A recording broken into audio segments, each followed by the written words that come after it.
करनाल जिले में पीडब्ल्यूडी विभाग के करोड़ों रुपए के प्रोजेक्ट्स बीते 2 वर्षों से बंद पड़े हैं। इनमें कई ऐसे प्रोजेक्ट हैं जो शिक्षण संस्थाओं से जुड़े हुए हैं, लेकिन काम नहीं चल पा रहा। हमारे साथ विभाग के एक्सियन ऋषि सचदेवा जी, उनसे जान लेते हैं। सर, पहले जानना चाहेंगे कि कौन कौन से प्रोजेक्ट हैं और क्या स्थिति है इनकी अभी। करनाल जिले में लगभग 14 से 15 काम हैं, 16 काम हैं जो कि MS गर्ग एंड कंपनी को अवार्डेड थे, और उसके साथ कुछ डिस्प्यूट होने की वजह से जो काम है वो कोर्ट में भी कोई डिस्प्यूट हमारा चल रहा है, तो इस वजह से वो कार्य जो है लगभग 1.5-2 सालों से लंबित है।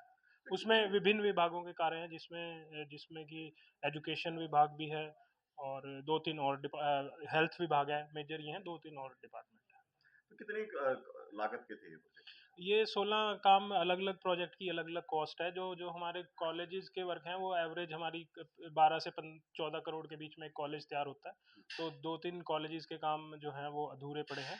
और कुछ और शिक्षण संस्थान है, जैसे NCC अकेडमी है, वो लगभग 30 से 35 करोड़ रुपए की लागत का उसकी अप्रूवल थी, वो भी हेल्ड अप है। और इसी तरह और विभिन्न विभागों के काम हैं जो बंद पड़े हैं। उसमें कुछ कामों में कोर्ट के आदेश हैं कि अभी कोई भी कोई इसके खिलाफ कोई एक्शन, जो एजेंसी है जो काम नहीं कर रही है उसके खिलाफ फिलहाल जब तक उसकी रिट जो है CWP जो पेंडिंग है कोर्ट में, उसमें कोई कार्यवाही अभी ऐसी ना ना की जाए। तो वजह क्या रही है, और काम बंद क्यों है? और उसमें उसमें जो है हमने status report with detailed file की है कोर्ट में। तो अब आगामी तारीख पे मुझे उम्मीद है कि विभाग के फेवर में कोर्ट कोई ना कोई डिसीजन देगा, जिससे कि हम इसके खिलाफ आगे की प्रक्रिया जो इनको टर्मिनेट करने की या बंद करने की करके और बैलेंस वर्क को, कामों को शुरू कराने की प्रक्रिया वजह कर क्या साहब पाएंगे। रही है इसे बंद होने की? वजह तो एक तो उसकी पुअर परफॉर्मेंस है। सबसे मेजर जो जो मेरी नज़र में है कि वो काम बीच अधूरे छोड़ गया। और कुछ केसेस में कॉस्ट जो है वो बड़ी है।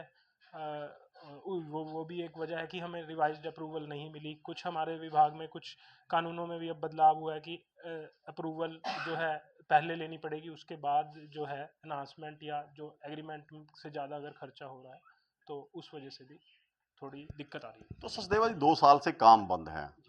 क्या नहीं मानते कि जो स्ट्रक्चर बन चुके हैं उनकी क्वालिटी पर इसका असर पड़ेगा? लेकिन दूसरा पहलू ये भी है कि पीडब्ल्यूडी जो है एक निर्माण एजेंसी थी, तो जिन संबंधित विभागों का काम है उनको क्या जवाब दिया जाएगा?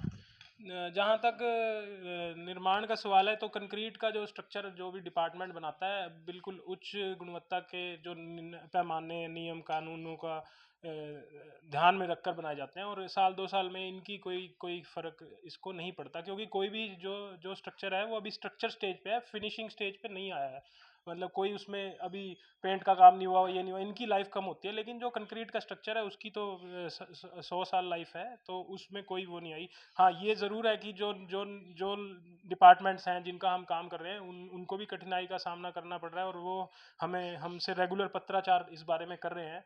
किंतु हम कोर्ट की वजह से हम थोड़ा सा हमारे हाथ बंधे हुए हैं, तो हमने कोर्ट में स्टेटस रिपोर्ट फाइल की है, और हमारे जो अधिवक्ता हैं, जो सरकारी अधिवक्ता हैं, उनसे भी हम डायरेक्ट टच में हैं कि हमें इसमें रिलीफ दिलाया जाए। और हमने कोर्ट को बताया कि इसमें जो संस्थान है वो शिक्षा से रिलेटेड और हेल्थ से रिलेटेड संस्थान है, तो इसमें विभाग को उचित कार्यवाही करने के बारे में हमें अधिकार दिया जाए। तो जिस तरह से कहीं ना कहीं विवाद ये है कि जो कॉस्ट थी वो बार बार रिवाइज की गई है इन प्रोजेक्ट्स की, तो अभी क्या कुछ वैल्यूएशन की गई है कि जो प्रोजेक्ट पे जो उनकी कॉस्ट थी उसका और जितना भुगतान हुआ है उसका कोई बैलेंस बन पाया है इसका?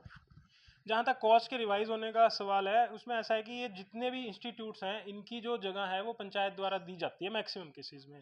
और उस जगह में क्या है कि वो जगह समतल नहीं है मैक्सिमम केसेस में। जो हमने देखा गया कि वहाँ मिट्टी उठाई हुई है या खड्डे हैं या वो है।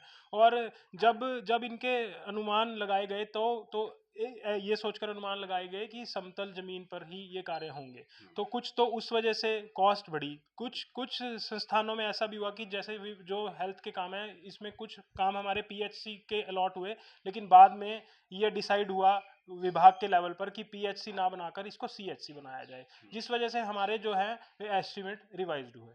तो वो भी कहीं ना कहीं एक कारण रहा जिस वजह से काम में देरी हुई और लटके। जहाँ तक असेसमेंट का सवाल है, विभाग ने जो संबंधित कर्मचारी और अधिकारी हैं जिन्होंने ये एग्जीक्यूशन इस डेट तक करवाई हुई है, उनको नोटिस किया है कि आप जो है अपनी अप टू डेट जो है वैल्यूएशन करके हमें सबमिट करें, और हम जो है बकाया जो भी कार्य होने हैं उनका एस्टिमेट बनाकर फिर अप्रूवल लेकर अभी कोई रास्ता निकल पा रहा है इनका?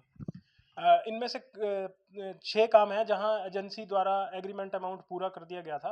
उन एग्रीमेंट्स को हमने विभाग से परमिशन लेके टर्मिनेट कर दिया। हालांकि वो टर्मिनेशन भी हमारी कोर्ट में जो है उस पर भी जो निर्माण एजेंसी है उस द्वारा कंटेम्प्ट कोर्ट ऑफ कंटेम्प्ट के नोटिस हमारे अधिकारियों को दिए गए हैं, तो वो भी कहीं ना कहीं हमें कोर्ट से उन केसों में भी हमें कोर्ट से और परमिशन लेनी पड़ेगी। किंतु हमें उम्मीद है कि वो 6 कामों में हम कुछ ना कुछ नतीजा निकाल सकेंगे और उनके बैलेंस वर्क के एस्टिमेट बनाकर और उनको जो है नया टेंडर लगाकर शुरू करेंगे, लेकिन इस प्रक्रिया में थोड़ा समय लगेगा। तो बिल्कुल देखिए, बीते 2 वर्षों से पीडब्ल्यूडी करनाल जिले में कई शिक्षण संस्थाओं, स्वास्थ्य सेवाओं से जुड़े हुए संस्थानों और एनसीसी एकेडमी का निर्माण कर रही थी, लेकिन 2 वर्षों से ये काम बंद है और इसके बाद इन सभी प्रोजेक्ट के भविष्य को लेकर बड़ा प्रश्न जो है खड़ा हुआ है कि आखिर ये प्रोजेक्ट्स कब पूरे होंगे।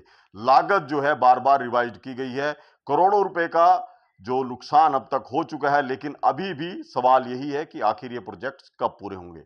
करनाल से महेंद्र सिंह, इंडियन न्यूज हरियाणा।